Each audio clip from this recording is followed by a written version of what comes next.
नमः शिवाय। कर्पूरगौरं करुणावतारं संसारसारं भुजगेन्द्रहारं सदा वसन्तं हृदयारविन्दे भवं भवानी सहितं नमामि। शिव पुराण आज आरंभ करिबा द्वितीय खंड। चैनल जदि नुआ अछंती चैनल को सब्सक्राइब करी बेल आइकन को निश्चय प्रेस कर दियंतो। प्रतिदिन सकाळ 7टाରୁ 8टा पर्यंत शिव पुराण किछि समय पाई हेउ पछे निश्चय शुणंतो। आसंत शुणिबा प्रथमे दुर्गांक वंदना। जय जय दुर्गा मागो जगत जननी, जय जय दुर्गा मागो संकट नाशिनी, जय जय दुर्गा मागो शंकर वामा, जय जय दुर्गा तू ही चंडी भीमा भामा, तो ही माँ सर्वमंगला अनादि सकती, कपाली काली कंकाली तू ही माँ पार्वती, त्रिभुवन रे विख्यात महिमा तोहर, नाना रूपे अवतरी रखुए संसार, चंड मुंड शुंभ निशुंभ महिषासुर, 14 ब्रह्मांड रखिलु नासी राक्षकुल, सृष्टि स्थिति प्रलय जे प्रभु ठाकुर, त्रय गुणे जन्मी छंती शरीर ऋतुर, उत्पत्ति संहार कर्ता तू ही संसारर, प्रवर्त छंती मालो इच्छा बळे तोर, मूल प्रकृति तू मात जगत मध्यरे, पशिली शरण मुत तोर चरण रे, त्रयोदश सद्ध भेदु प्रकृति माँ होई, अशेष जगत मध्य रही अछु तुही, देवे न पारंती जानी गुण को तोहर, तेणु तोर पदे करुअछि नमस्कार, भक्ति रे जे पाद तोर वंदना करई, मोहरे न पड़े परमाद पड़े नाही, शत्रुंक नजर दरिद्र अवस्थामान, केभे न पड़े भक्त तोर माँ प्रमाण, संतान बत्सला मात तू ही जगतर, एणु सहस्रे प्रणति चरणे तोहर, दया क्षमा तुष्टि मेधा लज्जा तू ही मात, स्मृति कीर्ति विभूति तोर सीना मात, नानादि रूप धरिण मात जगतर, डाके जे रक्षा करू मात तुझे संसार, दुर्गा मात कही जे हुस्मरे विपदरे, डाकिले तू रक्षा करू जननी शळे, जोगी पाए मोक्ष पद सेवित चरण, संसार मध्यरे पड़ी सदा मने भ्रम, तोहरी महिमा मात जगत मध्यरे, वर्णिबाकु समर्थ के अछई संसारे, अत्यंत दरिद्र मात संतान मोतोर, ସୁପ୍ରସନ୍ନ କର ମାତ ସର୍ବଦା ମୋ ପର। ଶ୍ରୀ ଶିବ ପୁରାଣ ଗୀତ ଛନ୍ଦେ ଲେଖିବଇଁ ଜଣାଉଛି ଯେତେ ମାତ ରକ୍ଷା କର ତୁହି। ତାରକାସୁର ଉତ୍ପାତ ପ୍ରଥମ ଭାଗରେ ଶେଷ କଲି ମାତ ମୋହି ଭାଷାର ଛନ୍ଦରେ। ଦୁର୍ଗତି ତାରିଣୀ ମାଗୋ ତୋର ଶ୍ରୀ ଚରଣ ଶରଣ ପଶି ଭଜଇ ବୁଦ୍ଧିମନ୍ତ ଦିନ। ପ୍ରତାପୀ ତାରକାସୁର ଭୟେ ଦେବଗଣଙ୍କର ବେଦବରଙ୍କୁ ଦୁଃଖ ଜଣାଣ। ଧାତା ନନ୍ଦନ କହନ୍ତି ଶୁଣ ଋଷିଗଣ। ପ୍ରତାପୀ ତାରକା ଧାତାଠୁ ବର ପାଇଣ। ଅମର ନଗରେ ପଶି କଲା ଛାରଖାର। ତିନି ପୁରରେ କହିଲା ଅତ୍ୟାଚାର ଘୋର। ଘୋର ରଣ କଲା ଦେବ ତାଙ୍କ ସଙ୍ଗତରେ। ଛାଡ଼ି ସ୍ୱର୍ଗପୁର ଦେବେ ପଳାୟନ କଲେ। ସ୍ୱର୍ଗପୁର ଛାଡ଼ି ଚାଲିଗଲେ ଦେବଗଣ। ପର୍ବତ କନ୍ଦରେ କରିଲେ ଆତ୍ମଗୋପନ। ଇନ୍ଦ୍ର ଦେବତା ଭୟରେ ନ ପାରିଲେ ରହି। ତାରକାସୁର ପ୍ରତାପ ନ ପାରିଲେ ସହି। ସ୍ୱର୍ଗରୁ ପଳାଇ ଗଲେ ଯହୁଁ ଦେବଗଣ। ସମସ୍ତ ସମ୍ପଦ ନେଲା ସେହି ଦୈତ୍ୟରାଣ। ଆପଣା ଭୁବନେ ସର୍ବ ସମ୍ପଦ ରଖିଲା। ଦେବଗଣଙ୍କର ମନେ ଶଙ୍କା ଉପୁଜିଲା। ସ୍ୱର୍ଗର ସମ୍ପଦ ନେଲା ତାରକା ଅସୁର। ସତୀ ଦେବୀ ପତ୍ନୀ ହେଲେ ଅତ୍ୟନ୍ତ କାତର। ସୁରଙ୍କ ମୁଖକୁ ଚାହିଁ କରି ମଘବାନ। କହନ୍ତି ଜଗତ କେହୁ ହୋଇବ ନିଧନ। ମଘବାନଙ୍କ ମୁଖରୁ ଶୁଣି ବୃହସ୍ପତି। ବେଦବର ଜଗତକୁ ବର ଦେଇଛନ୍ତି। ବର ପାଇଣ ତାରକା ହେଲା ବଳବାନ। ସ୍ୱର୍ଗପୁର ଜୁର କଲା ବରକୁ ପାଇଣ। ନ ପାଇଲେ ମୃତ୍ୟୁ ଭେଦ ଦୁଷ୍ଟ ଯେ ଦାନବୀ। କିପରି କରିବା ଆମ୍ଭେ ଦୈତ୍ୟକୁ ସଂହାର। ବେଦବରଙ୍କ ପାଶକୁ ଚାଲ ସର୍ବଶୁଭ। ବୁଝିବା ମୃତ୍ୟୁ ଭେଦ ଯେ ସେହି ଦଇତର। ତାହାଙ୍କୁ ସକଳ କଥା କହିବା ବୁଝାଇ। ଦୈତ୍ୟ ମରିବା ଉପାୟ ଦେବେ ରେ ବତାଇ। ଶୁଣି କରି ଦେବଗଣ ଆନନ୍ଦିତ ମନ। ବାହାରିଲେ ବାସବକୁ ଅଗ୍ରେ ଚଳାଇଣ। ବଳହୀନ ହୋଇ ଦେବେ ଗମନ କରନ୍ତି। ନ ଚଳଇ ପାଦ ଦେବେ ବିଷାଦିତତି।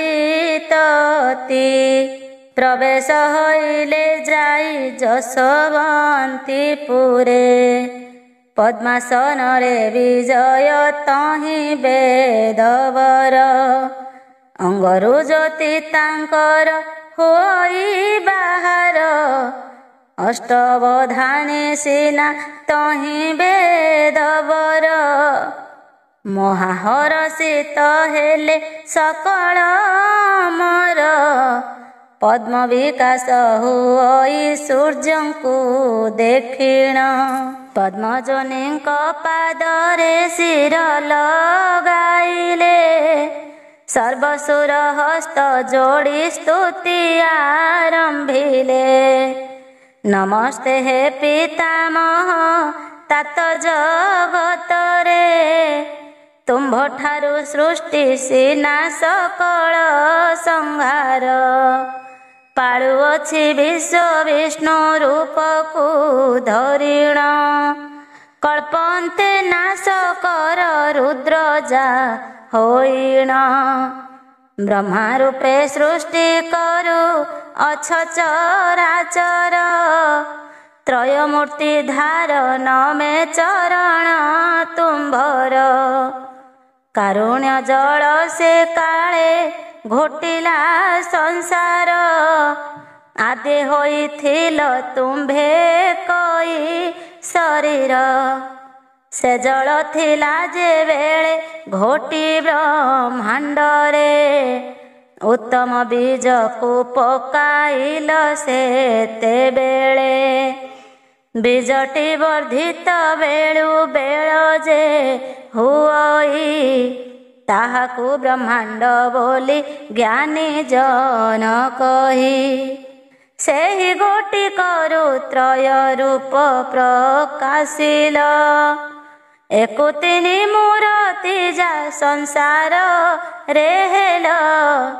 ସ୍ଥିତି ନାଶ କର ପ୍ରଭୁ ତ୍ରୟ ପରକାରେ।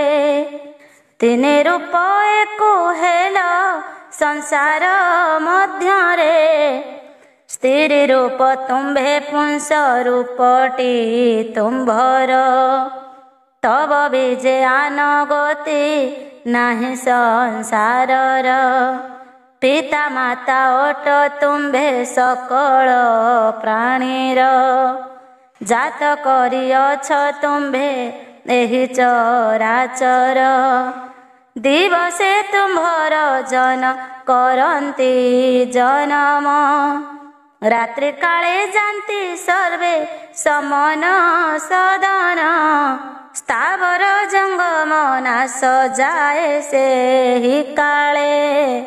ପ୍ରଳୟ ଜଳ ଘୋଟଇ ଅବନି ମଣ୍ଡଳେ। ହେମନ୍ତ ଅଟଇ ପ୍ରଭୁ ଶକତିର ବଳ। କାଳ ରୂପୀ ନମେ ମୁହିଁ ତବ ପାଦ ତଳ। ପରମ ପୁରୁଷ ତୁମ୍ଭେ ସଂସାର କରତା। ତୁମ୍ଭେଟି ଲୋକେଶ ପ୍ରଭୁ ଜଗତର ପିତା। ସକଳ ଘଟରେ ପ୍ରଭୁ ତୁମ୍ଭ ବାସସ୍ଥାନ। ତୁମ୍ଭେ ବ୍ରହ୍ମ ଜ୍ଞାନୀ ଅଟେ ଦେବ ତ୍ରିଲୋଚନ। ନାନା ରୂପ ଧରି ବିହହୁଛ ଜଗତରେ। କାତର ଲୋକ ଜାଣିବେ କେବଳ ପ୍ରକାରେ। କଣ୍ଠ ତଟେ ସାକ୍ଷୀ ରୂପେ ତୁମ୍ଭେ ଦିବ୍ୟମାନ। ନମସ୍ତେ ଜଗତ ପିତା ତୁମ୍ଭେ ଜନାର୍ଦ୍ଦନ। ଜରାବସ୍ଥା ଦାନ କରି ଜନଙ୍କୁ ସକଳ। ଅଜର ତୁମ୍ଭେଟି ପ୍ରଭୁ ଭୋଳା ମହେଶ୍ୱର। ଅତ୍ୟନ୍ତ କଠିନ ବଜ୍ର ଠାରୁ ତୁମ୍ଭ ଦେହ। ଲବଣୀ ନ୍ୟୁନ ତୁମ୍ଭ ଶରୀରୁ ଯେ କହ। ମେରୁସ୍ଥଳ ଗୁଣେ ତୁମ୍ଭେ ସୂକ୍ଷ୍ମ ଅଣୁତଟ। ତୋଳା ଠାରୁ ଶ୍ୱାସ ଯେ ଲୁହାଠୁ ଗରିଷ୍ଠ। ସର୍ବଲୋକଙ୍କ ଈଶ୍ୱର ବକ୍ତା ବକ୍ତ ତୁହି। ହେ ଲୋକେଶ ତୁମ୍ଭ ପାଦ ତଳରେ ନମହି। ରକୁ ଯଜୁ ଅଥର୍ବ ଯେ ସାମ ବେଦମାନ। ବେଦ ସହ ଯଜ୍ଞ ଫଳ ତୁମ୍ଭଠୁ ଜନମ। ଉପନିଷଦ ସଙ୍ଗେ ଯେ ପ୍ରକୃତି ବେଦର। ତୁମ୍ଭଠାରୁ ଜନମିଛି ହେ ପ୍ରଭୁ ଈଶ୍ୱର। ଧର୍ମ ଅର୍ଥ କାମ ମୋକ୍ଷ ଚତୁର୍ବର୍ଗ ଫଳ। ତୁମ୍ଭେ ଦେଇପାର ବୋଲି କହନ୍ତି ସକଳ। ସଦାନନ୍ଦ ରୂପୀ ତୁମ୍ଭେ ଉଦାସ ରୂପରେ। ଜ୍ଞାନୀ ଜନ ଭଜୁଥାନ୍ତି ଏହି ପରକାରେ।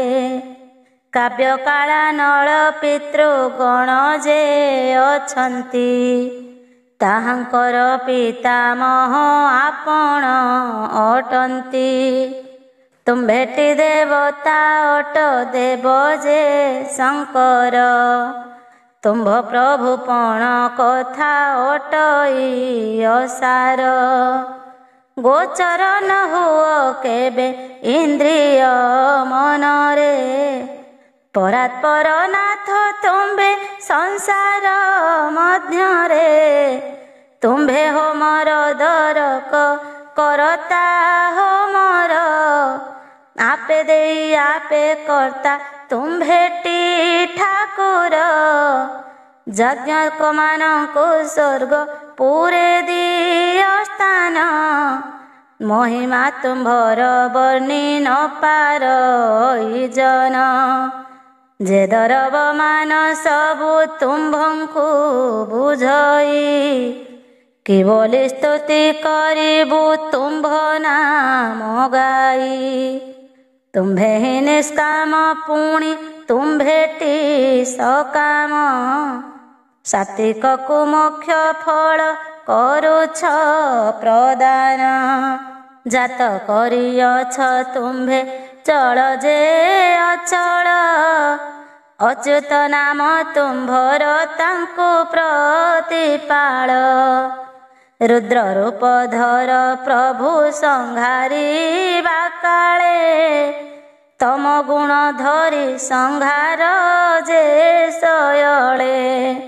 ସଂସାର ପାଳନ ତୁମ୍ଭେ ଖେଳ ଘର କହି, ବାକୁ କିସ ଦିଅ ତାହା ଗୋଚର ନୁହଇଁ। ନମସ୍ତେ ହେ ବେଦବର ଚତୁର ଆନନ, ସକଳଙ୍କୁ ସୁଖ ଦୁଃଖ କରୁଛ ପ୍ରଦାନ। ଯେ ବଣ ପଥରେ ଯାକୁ ଦିଅ ପ୍ରବର୍ତ୍ତାଇ, ସେ ବାଟୁ ଫେରିବା ପାଇଁ ଶକ୍ତି ତାର ନାହିଁ। ତୁମ୍ଭରି ମାୟାରେ ସର୍ବ ପ୍ରାଣୀ ଘୁରୁଛନ୍ତି, ତୋଳାଉ ଭଇ ଯେ ସନ ପବନ ବଳରେ। ଦୈବୀ ମାୟା ତୁମ୍ଭର ଜଣା ପଡ଼େ ନାହିଁ, ନ ଜାଣନ୍ତି ଚରାଚର ତାହା ଘୋଟିଥାଇ। ତୁମ୍ଭ ମୁଖାମ୍ବୁଜ ଦେଖି କରିଦେବ ଗଣ, ମହାସୁଖୀ ଅଛୁ ଆନନ୍ଦ ହେଲା ଜନମ। ତୁମ୍ଭଙ୍କୁ ଦେଖି ଭୟ ଯେ ଗଲାଟି ଦୂରେଇ, କରୁଣା କଟାକ୍ଷେ ଥରେ ଦିଅନ୍ତୁ ଅନାଇ। ଅସୁରମାନେ ଆମ୍ଭଙ୍କୁ ବହୁ ପୀଡ଼ା ଦେଲେ, ଆମ୍ଭେ ଯାଇ ନ ପାରୁଛୁ ତାଙ୍କରି ଆଗରେ। ସକଳ କରତା ତୁମ୍ଭେ ଭାବଗ୍ରାହୀ ନାଥ, ଦେଇଛ ଦୁଃଖ ଧନ୍ଦା ଯେ ଆମ୍ଭଙ୍କୁ ସତତ। ଆମ୍ଭେ ଫନ୍ଦା କରିଥାଉ ତୁମ୍ଭଙ୍କୁ ଦୁଃଖରେ, ତୁମ୍ଭ ବିନେ ଆମ୍ଭର କେ ନାହିଁଟି ସଂସାରେ। ଗୁରୁ ଦୁଃଖିତ ଅଟନ୍ତି କିସ କରିବଇଁ, ଦୟା ନ କରିଲେ ସର୍ବେ ନାଶ ଯିବୁ ହୋଇ। ସକଳ ଦେବତା ଶିବଗଣଙ୍କୁ ଚାହିଁଲେ, ଶୁଭତା ଅଛି କି ତୁମ୍ଭେ ବୋଲି ପଚାରିଲେ। ପରାଭବ ଦେଇ କରି ଦାନବ ମାନଙ୍କୁ, ପରାଭବ ଦେଇ କରି ଅସୁର ମାନଙ୍କୁ। ହୀନ ବଳ ଦିଶୁଅଛ କିମ୍ପା ସର୍ବସୁର, ମଳିନ ଦିଶୁଛି କିମ୍ପା ବଦନ ତୁମ୍ଭର। କୁହୁଡ଼ି ଯଦି ଆକାଶରେ ଘୋଟି ଯେ ଥାଇ, ଅରୁଣଙ୍କର ଆଲୋକ ପଡ଼ି ନ ପାରଇ। ତୁମ୍ଭେମାନେ ସେହିପରି ଅଟ ତେଜହୀନ, हरषित दिशु नाही गोटिए बदन तिले सुंदर नाही जे बासबंगरे जरा ग्रास करिछि कि तांकरी शरीरे जे बण कुलिश धरि दिशे भयंकर अनेक राक्षस पशे जंतुपतिपुर शक्तिहीन देखा जाउछि से किंपाई कुलिश को शक्ति बळे न धरन्ति सेहि नागफास थाए सदा वरुण हस्तरे राक्षस गणଙ୍କୁ निमिषके बांधि पारे महाभयंकर सेहु दिशे काल परी असुंदर दिशुअछि बदन ताहारी अग्निदग्ध सर्प परी देखा जाए सेहि वरुण मध्य तापरी असुंदर होई हस्त शून्य धनपति कुबेर अटंती सते लक्ष्मी छड़ा परी देखा जाउछंती काल दंड को डरंती त्रिपुरे सकल तेज बल नाही काहीं जଣା तो कामर अष्टनिधि चिन्ह वर्ण नाही तो पासरे सगुण दिशुछि तेजहीन परकारे प्राणींकर प्राण काल दंडट हरई से दंड तेजहीन जे दिशुछि किंपाई काहीं गला तेजमान आदित्य गणर बाड़े चित्र परी दिशंती जे से सकल काहीं गला तेज 49 पवनर कुलक्षण मान दिले अंगरे तांकर शीतल सुगंध नाही मरुत गणर आयुध धरी अछंती किंपा मस्तकर एकादश रुद्र होइछंती तेजहीन अर्ध सुधाकर होई अछंती विहीन धरि न पारंती हस्ते त्रिशूल तांकर आश्चर्य लागई देखी रीति तांकर अग्निरे लिहान शिखा मलिन दिशई अंगार सदृश अंग तांकर दिशई चंद्रदेवंकर देह श्यामल वरण दिशुछि राहु ग्रासिला कि सुधा तांकर समस्त भक्षिण टिके काहीं न रक्षिण से निमंते दिशुछंती सेहि कृष्ण वर्ण क्षीर समुद्ररु ऐरावतर जनम शरीर दिशई तार शुक्ल वरण शरीरे थाए विक्रम शक्ति ताहार शस्त्र मारी बल वीर्य हरिला के तार असंख मध्येर तन उच्चैश्रवाय चंचल गमन तार विलुप्त पराय पाद न चलई अंगे शोभहीन सेहि शिरपोतीर्ण निम्नकु रहिछि अनाई केहू भांगी नेला शाखा कमल वृक्षर दिशुछि वितंग सिरिहीन परकार फल पुष्परे मंडन शेत होई नाही त्रिदश कुह एथर चरित फिटाई धाताଙ୍କ मुखरु शुणिए सन वचन देवगुरु बृहस्पति कहन्ति फेडिण आहे पितामह तुम्भे पुछा कल जाहा कहुछि सकल कथा शुण एबे ताहा तुम्भ वासस्थान सर्वभूतल रे सिना दृश्य न हुई केउ कथा मान किना जगतर गुरु भूत भविष्यत का जान केबे पचारिल सर्व आंभ ठारु शुण तुम्भ ठारु बर पाई तारका असुर त्रिपुर ध्वंसिला करिलाणी छार खार आदि धूमकेतु सर्व संहार करई देवंकठु स्वर्गपुर नेइछि छड़ाई दिशि न पारिले देवे ताहांकु युद्धरे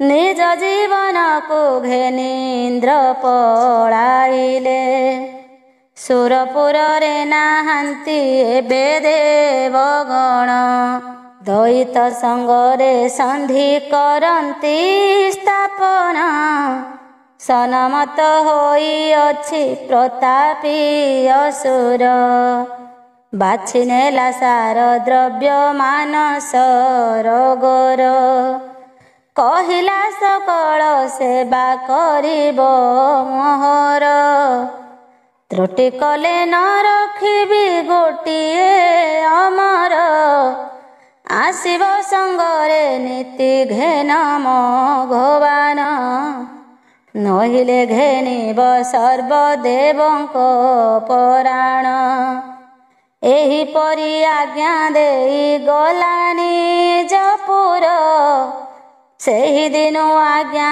पाळु सकल अमर स्वर्गर सार दरब देइअछि सेही देवगण बसिछन्ति शक्तिहीन होई शुण दैत प्रताप आहे वेदवर करुछन्ति सेवा तार सकल अमर सकल दरब मान स्वर्गरु नेण सुंदर दीर्घिका पुरे करिछि निर्माण उत्तम कमल पुष्प रखिअछि तहि फुटी पारिजात सुगंध प्रदानई सहस्रांशु छन्ति अळप तेजरे पारिजात फुटी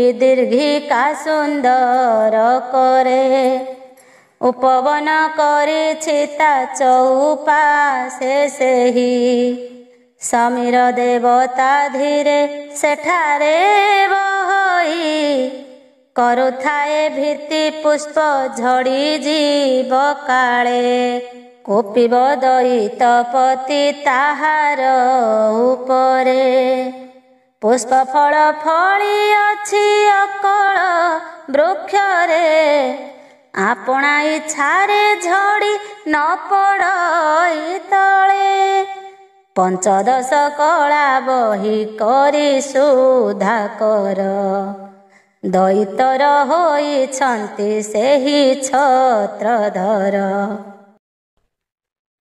सदाशिवंक शରରେ अछि एक बळा पितामह सत्यक जणात जे पड़िला कर्पूर चंदन सिंच राक्षस दुआरे वरुण मारंती झाड़ू चौपारुषरे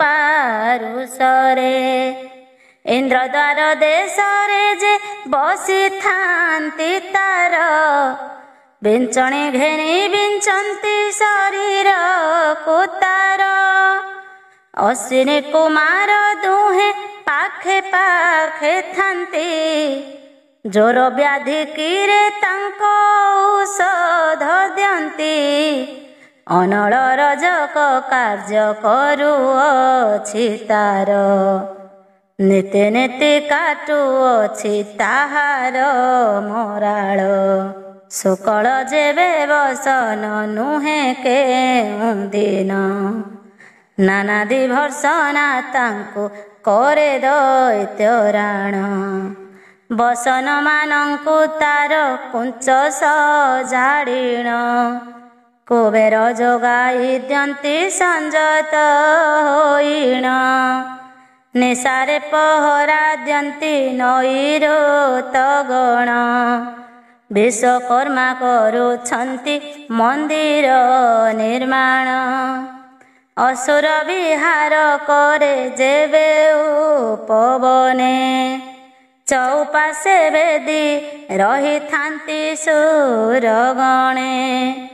ଅଷ୍ଟ ଅପସରି ଗଣ ସୁବେଶ ହୋଇଣ, ତାଳ ଲୟ ମାନି ନୀତି କରନ୍ତି ନର୍ତ୍ତନ।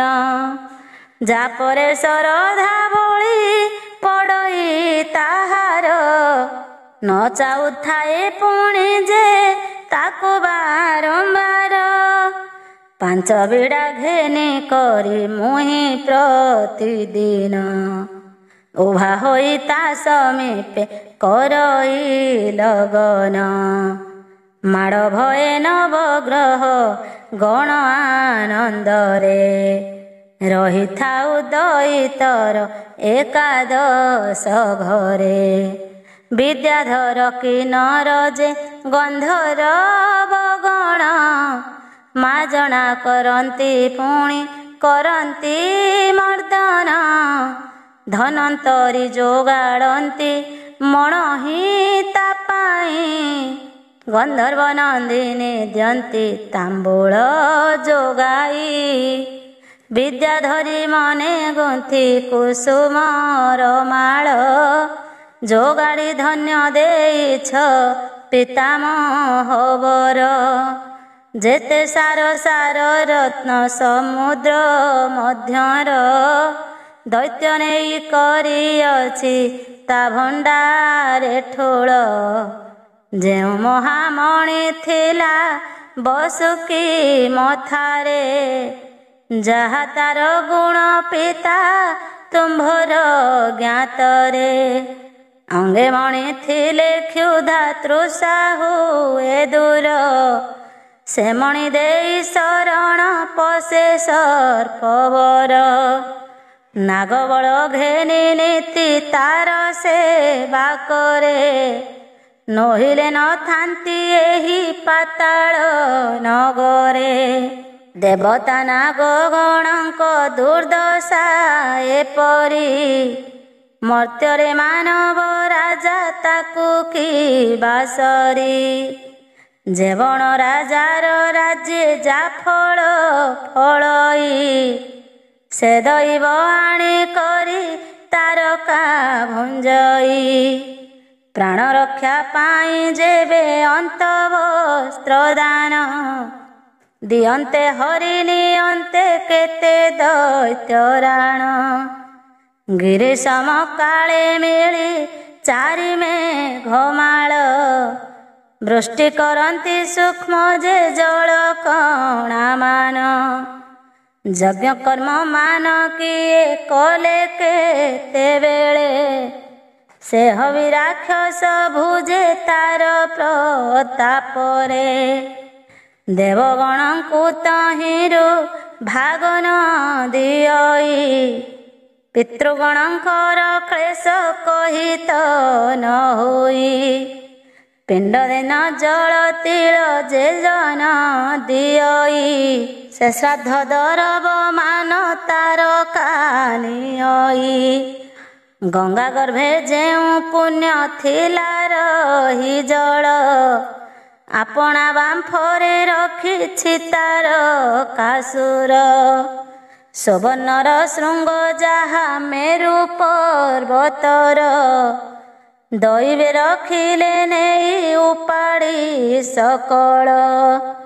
ନନ୍ଦନ ବନରୁ ଛେଦିଲେ ସେ ତରୁମୀନ, ସୁବର୍ଣ୍ଣର ବେଦୀ ନେଲେ ଯତେନ ଖୋଳିଣ। ସୁର ସ୍ତ୍ରୀମାନେ ଯେହୁ ଯେ ନନ୍ଦନ ରବନେ, ସୁମନ ତୋଳନ୍ତି ଆସି ଆନହିତ ମନେ। ବୃକ୍ଷ ମୂଳେ ଖତ ନାହିଁ କସ୍ତୁରୀ କର୍ପୂର, ସେବନକୁ ଦଇତେ କରିଲେ ଛାରଖାର। ବହୁତ ତାରକାକୁ ସେ ବୁଝାଇ ନ କହି, ମାଗିଲାରେ ଯାହା ଦେଲୁ ପାଶେ ତାର ଦେଇ। ତଥାପି ତାରକାସୁର ନହିଲାଟି ଶାନ୍ତ, ତିନି ପୁରବାସୀଙ୍କୁ ସେ ଦେଉଅଛି କଷ୍ଟ। ସାଧୁବାଣୀ ଦୁର୍ଜନ ଯେ ବେଟି ଯେ କହିବ, ଜାଣିଥା ସେହି ବାକ୍ୟରେ ଲାଭ ନ ମିଳିବ। ଚିନ୍ତିଣ ଏସନ କରି ଉପାୟ ଭିଆଣ, ଆପଣଙ୍କ ପାଶେ ଶେଷେ କଲୁ ଆଗମନ। ଜଳଦ ଯଦ୍ୟପି ଢାଙ୍କି ଦିଏ ମହାଶୂନ୍ୟ, ତଳେ ପଡ଼ି ନ ପାରଇ ରବିଙ୍କ କିରଣ। ଭୂମି ଅସୁର ଦେହ ବାଧିନ ଯେ ପରଇ, ବୁଦ୍ଧିବୃତ୍ତି ଦେଖି ଗଲା ଆମ୍ଭର ଉଭାଇ। ଆହେ ପିତାମହ ଏକ ଆମ କଥା ଶୁଣ, ସଜାଇ ନ ଦିଅ ସେନାପତି ଏକ ଜଣ। ସେନାପତି ନଥିବାରୁ ସୈନ୍ୟରେ ଆମ୍ଭର, ଥୟ କରୁଅଛି ଯୁଦ୍ଧେ ଦେବତା ସକଳ। ସେନାପତି ଜଣେ ଯେବେ କରିବେ ପ୍ରଦାନ, ତ୍ରିପୁର ରଖିବୁ କରି ତାରକା ନିଧନ। ତାର ସୈନ୍ୟଙ୍କୁ ମାରିଣ ଆମ୍ଭଙ୍କୁ ରଖିବ, ଦେଖିଲେ ଦଇତ ତାକୁ ଭୟ କରୁଥିବ। ମହାପରାକ୍ରମୀ ଥିବ ଯେଉଁ ବୀରବର, ଦେବଙ୍କ ମଧ୍ୟରେ ତାଙ୍କୁ ସେନାପତିଙ୍କର। ଚନ୍ଦ୍ରଗତ ଶ୍ରୀ ଲାଭ ହେବେ ପ୍ରକାର, ଛାତିକି ଫୁଲାଇ ସ୍ୱର୍ଗେ ବସି କୁନିକର। ବୃହସ୍ପତିଙ୍କ ମୁଖରୁ ଶୁଣିଏ ବଚନ, ତାହାଙ୍କୁ କହନ୍ତି ପୁଣି ଚତୁର ଆନନ। ଆସିଅଛ ଯେ ନିମିତ୍ତ ଦେବତା ସକଳ, ଅନ୍ୟଥା ନ ହେବ ନିଶ୍ଚୟ ହେବ ପ୍ରତିକାର। ଯେତିକି ଭୋଗିବ ତାର ଭୋଗ ସରି ନାହିଁ, ସକଳ ସମ୍ପଦ ଏକ ଭୋଗିବଟି ସେହି। ତାହାକୁ ଏପରି ବର କରିଛି ପ୍ରଦାନ, କେଉଁପରି ତାକୁ ମୁହିଁ କରିବି ନିଧନ। ଉପହାସିବେ ମତେ ଜଗତରେ ଯେ ଦାନ, ଯେଣୁ ନିଜ ହସ୍ତେ ରୋପିଛି ମୁଁ ବିପଦ୍ରୁମ। ଅଧର୍ମ ହୋଇବ ତାକୁ କରିଲେ ଛେଦନ, ଛେଦିବା ନୁହଁ କେବେ ଧର୍ମର ବିଧାନ। ତା ସଙ୍ଗତେ ତୁମ୍ଭ ଯେ ସୌମର କରନ୍ତି, ମହାବଳିଆର ଅଟଇ ସେ ଦୈତ୍ୟପତି। ଏଣୁ ମୋହର ବଚନ ମନ ଦେଇ ଶୁଣ, ତାରକା ବଧ କରିବେ ଶଙ୍କର ନନ୍ଦନ। ଅଟନ୍ତି ବ୍ରହ୍ମରୂପୀ ଯେ ଦେବ ଶଙ୍କର୍ଷଣ, ସଗୁଣ ସଂସାରେ ଅଟନ୍ତି ସେ ନିର୍ଗୁଣ। ତାହାଙ୍କର ମହିମା ଯେ ଅଟଇ ଅପାର, ଗୁଣ ରାଶି ଜଣା ନାହିଁ ମୋତେ ଯାହାଙ୍କର। ନ ପାରନ୍ତି ଜାଣି ଲକ୍ଷ୍ମୀପତି ନାରାୟଣ, ପଶୁପତି ରୂପବନ୍ତ ହୁଅନ୍ତି ଆପଣ। ହିମବନ୍ତ ଶିଖରରେ ବାସ ତାହାଙ୍କର, ସମାଧି ଯୋଗେ ଅଛନ୍ତି ତହିଁ ଦେବହର। ଆଦିମାତ ରହିଛନ୍ତି ତାଙ୍କରି ବେଶରେ। ଦୁହିତା ହୋଇଣ ହିମବନ୍ତ ପର୍ବତରେ। ସେନା ତାହାଙ୍କର ମାତ ଶୁଣ ଦେବଗଣ। ଯଜ୍ଞନଳେ ଦକ୍ଷଙ୍କର ହାରିଥିଲେ ପ୍ରାଣ। ଉମା ନାମ ଗୋଟି ହୋଇ ଅଛଇ ତାଙ୍କର। ନୀତି ରହୁଛନ୍ତି ମାତ ଶିବଙ୍କ ପୟର। ପତି ରୂପେ ଇଚ୍ଛିଛନ୍ତି ଶଙ୍କରଙ୍କୁ ମାତ। ପ୍ରତିଦିନ ପୂଜୁଛନ୍ତି ତାଙ୍କୁ ଆଦିମାତ। ଉପାଧିରେ ବସିଛନ୍ତି ଦେବ ଶଙ୍କର୍ଷଣ। ଆଦିମାତାଙ୍କୁ ସେ କରୁନାହାନ୍ତି ଗ୍ରହଣ। ଗିରିଜାଙ୍କୁ ବିଭାଜେହ୍ନେ ହୋଇବେ ଶଙ୍କର। ଆହେ ଦେବଗଣ ଏବେ ସେ ଉପାୟ କର। ଏହି କଥା ଗୋଟି ଯେବେ କରିବ ଯତନ। ନିଶ୍ଚୟ ତୁମ୍ଭର କ୍ଲେଶ ଯିବ ଦେବଗଣ। ଆହେ ପୁରୁହୂତ ଏବେ ମାନ ମୋର ଗିର। ଶିବ ପାର୍ବତୀଙ୍କ ବିବାହ ଉପାୟ ଗୋକର। ସଦାଶିବ ବିଷ ଗିଳା ପରମ ବ୍ରହ୍ମ ସେହି। ତାଙ୍କ ବୀର୍ଯ୍ୟ ଅନ୍ୟ ନାରୀ ନ ପାରିବେ ବହି।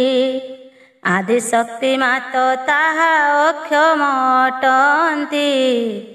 ବହିବାକୁ ଅନ୍ୟ କାର ଅଛଇ ଶକତି। ଶିବଙ୍କ ଉରସୁ ଯେଉଁ ଜନ୍ମିବ ନନ୍ଦନ। ତା ହସ୍ତେ ତାରକାସୁର ହୋଇବ ନିଧନ। ବିଳମ୍ବ ନ କରି କର ଉପାୟ ଭିଆଣ। ତୁମ୍ଭର ମଙ୍ଗଳ ନିଶ୍ଚୟ ହୋଇବ ବିଧାନ।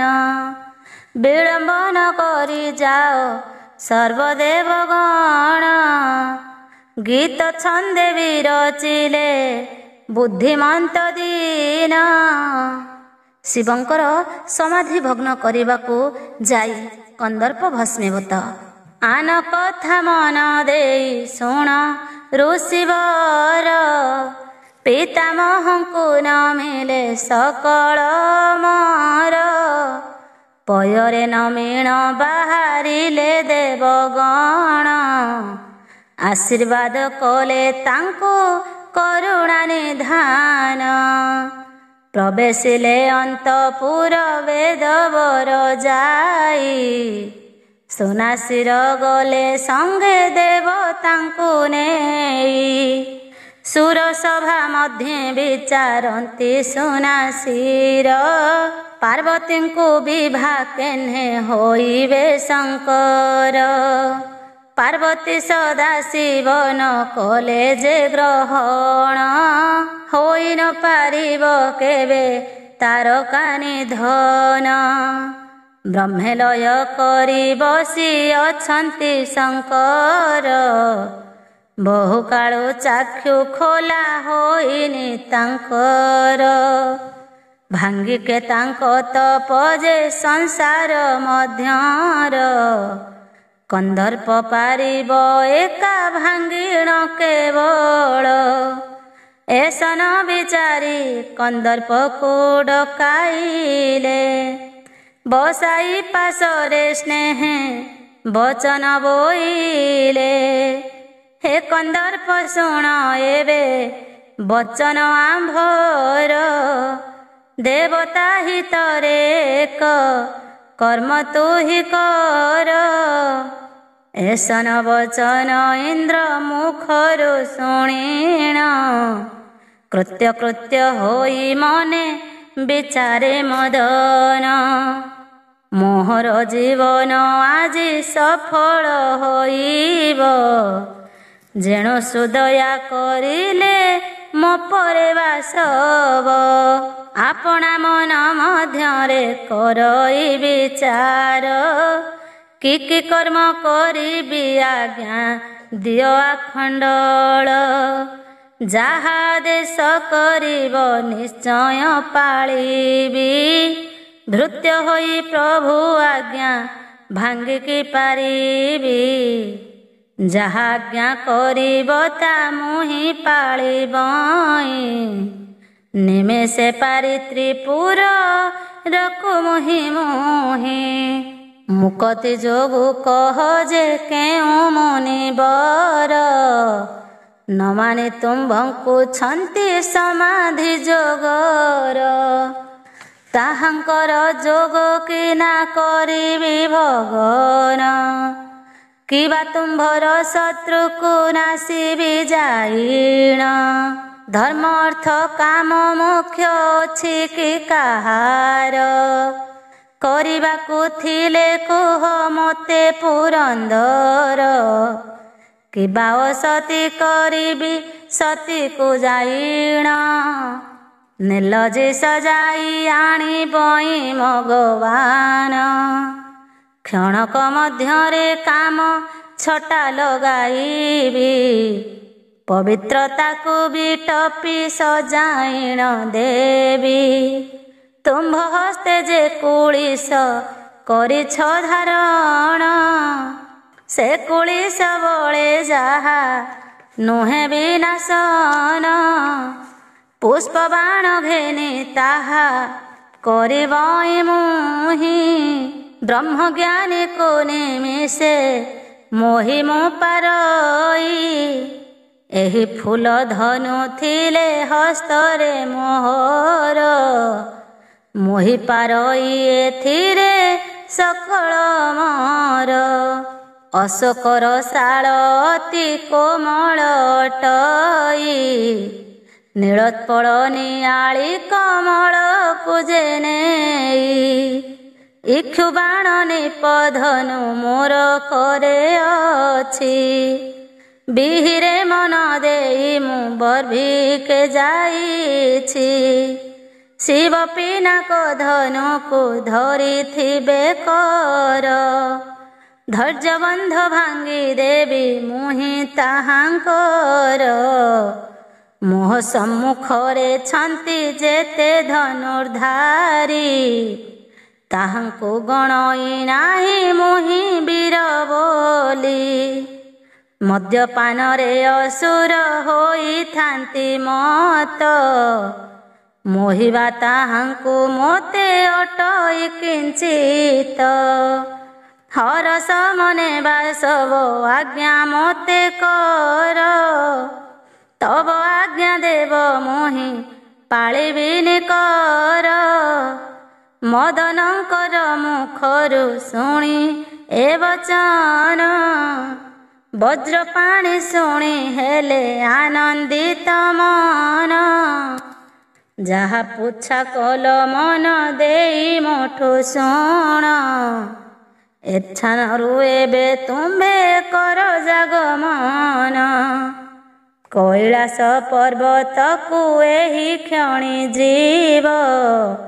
ସେଠାରେ ପ୍ରବେଶି ତୁମ୍ଭ କର୍ମ ଆଚରିବ। ଯୋଗାସନେ ବସିଛନ୍ତି ପ୍ରଭୁ ଶଙ୍କର୍ଷଣ। ଧୈର୍ଯ୍ୟଚ୍ୟୁତ କର ଭାଙ୍ଗି ତାଙ୍କ ଯୋଗାସନ। ପାର୍ବତୀଙ୍କୁ ଦେଖି ମୋହ ହୋଇବେ ଶଙ୍କର। ବିଳମ୍ବ ନ କରି ସେହି ଉପାୟ ଯାକର। ଶଙ୍କର ପାର୍ବତୀଙ୍କୁ ଯେପରି ବିଭା ହେବେ। 14 ଭୁବନ ଜନେ ଆନନ୍ଦ ହୋଇବେ। ତାଙ୍କରି ବୀର୍ଯ୍ୟରୁ ଜାତ ହୋଇଲେ ମଦନ। ବାବୁରେ ତାରକାକୁ ସେ କରିଲେ ନିଧନ। 3 ଭୁବନରେ ଦୁର୍ଗତି ଖଣ୍ଡି ଯିବ। ଦେବହିତେ ରତିପତି ଏ କର୍ମ କରିବ। ହିମବନ୍ତେ ଯାଅ ବାବୁ ବିଳମ୍ବ ନ କର। ବାସବାଦୀ ସଙ୍ଗୀଙ୍କୁ ଘେନିଣ ସଙ୍ଗତର। ସଦାଶିବ ରହିଛନ୍ତି ସେହି ପର୍ବତରେ। ଆଦିମାତା ସେ ବୁଝନ୍ତି ତାଙ୍କରି ପଦରେ। ଗିରିଜାଙ୍କୁ ବିଭାଜେହ୍ନେ ହୋଇବେ ଶଙ୍କର। ତାହାର ଉପାୟ ଯାଇ ରତବୀରବର। ଶୁଣ ହେ ଋଷି ମଣ୍ଡଳୀ ଅପୂର୍ବ ଚରିତ। ବାସବଙ୍କ ଆଜ୍ଞା ପାଇ କରି ମନ ମଥ। ମସ୍ତକରେ ତାଙ୍କ ଆଜ୍ଞା ଧାରଣ କରିଣ। ହିମାଳୟକୁ ବାହାର ହୋଇଲେ ମଦନ। ହର ପାର୍ବତୀଙ୍କୁ ଏକ ସଙ୍ଗ କରାଇବି। ମନ ମଧ୍ୟରେ ମଦନ ଏହା ଛନ୍ତି ଭାବି। ମଳୟ ପବନକୁ ସଙ୍ଗ ତେଜେ ଘେନଇ। ବସନ୍ତ ସଖାକୁ ମଧ୍ୟ ସଙ୍ଗେ ଗଲା ନେଇ। ପ୍ରବେଶ ହୋଇଲା ହିମବନ୍ତ ଶିଖରରେ। ନାନା ପ୍ରକାର ବୃକ୍ଷ ପୂରିଛି ତହିଁରେ। ଗିରିଭେଦି ଝର ଝର ଗଙ୍ଗା ଯାଏ ବହି। ନକ୍ଷତ୍ର ମଣ୍ଡଳ ଶିଖେ ଲାଗିକି ଅଛଇ। ଊର୍ଦ୍ଧ୍ୱରେ ତା ଗଣ ତହିଁ ବାସ କରିଛନ୍ତି। ବ୍ରହ୍ମଙ୍କ ଚରଣେ ଲୟ ଲଗାଇ ଅଛନ୍ତି। ହରଙ୍କର ସମାଧିକୁ କରିବ ଭଗନ। ଇନ୍ଦ୍ରଙ୍କ ଆଜ୍ଞାରେ ଯାଇ ମିଳିଲା ମଦନ। ଯେତେ ଦେହ ଧାରିଥିଲେ ପର୍ବତ ଉପରେ। ଦେଖନ୍ତେ ବୁଡ଼ିଲେ ସର୍ବେ କାମର ଜ୍ୱାଳାରେ। ପଲ୍ଲବରେ ଶୁଷ୍କ ତରୁ ହୋଇଲେ ମଣ୍ଡନ। ଅସମୟେ ବିକଶିଲେ ବୃକ୍ଷରେ ସୁମନ। ଅଣ୍ଡିରା କୋକିଳ ମାନ ରାବିଲେ ଉଚ୍ଚରେ। ମଧୁଙ୍କର ଲାଗିଲେ ଯେ ମଧୁ ଆସ୍ୱାଦନରେ।